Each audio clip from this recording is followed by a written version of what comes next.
Hello everyone, welcome to Make Gaming Easy. Today in this video, I'm going to show you how to sign out on Royal Match. So without any further ado, let's get started. First of all, click on the settings icon in the top right corner. Now click on Save Your Progress option. Here you can see that I had signed in with my Facebook account. Now in order to log out, click on the Sign Out option.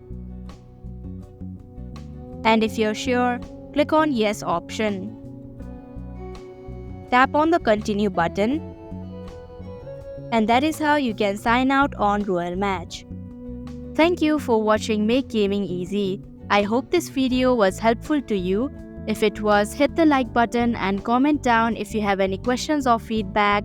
Also, if you are new to our channel, subscribe and hit the bell icon so that you don't miss our upcoming videos.